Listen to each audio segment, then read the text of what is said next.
I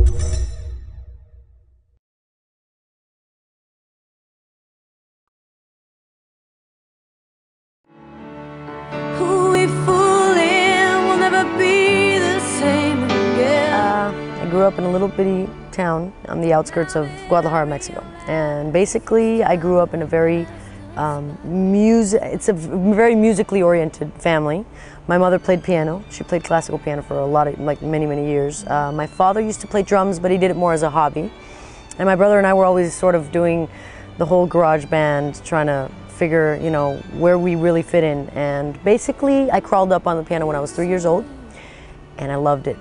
And I just thought, this is my slot. I really thought, I really like this.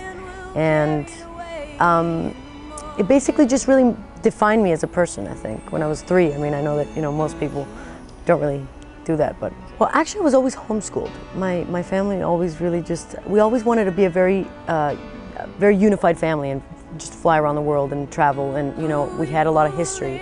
So my mother used to give us history classes, and when she did that, she used to say, okay, you see Rome? Instead of actually reading about it, we're going to go there.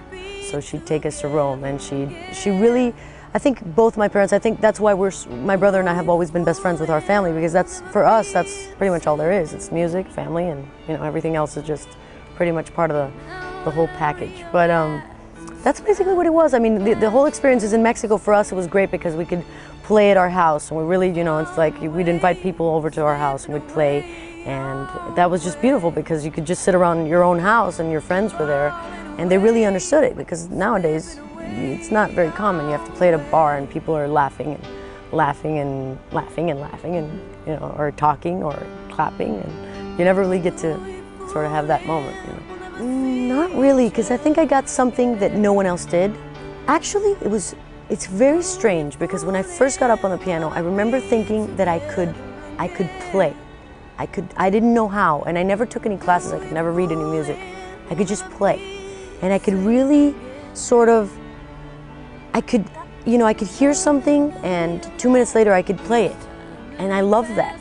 And I love writing down lyrics that really sort of experiences that you don't have at that age, at 6, at 7, at 8. You should be out in a sandbox somewhere, messing around. And I never had that. And when kids were coming over to my house, ringing the doorbell and saying, hey, can she come out and play? My mom would say, yeah, sure, come in. And I'd be on the piano and I'd say, you know what, guys, I don't need it. And I really didn't. So that's, I think, why I don't think I missed out on anything. It's like the music and that piano, it's just, I still have it down in Mexico. And when I go back there, I'm like, I wrote so many songs on that thing. And you touch any key, and it's hardly any, it won't give you any problem to play it, because it's like it's like water. Because I played it so hard for so many years. I remember someone told me one time, play it loud, play it hard, play it, like just hit it. And I remember sitting there and hitting it really hard. And for me, that's what life was about. It wasn't about how nice you looked or where you went or who you knew. It was what you could say with your music.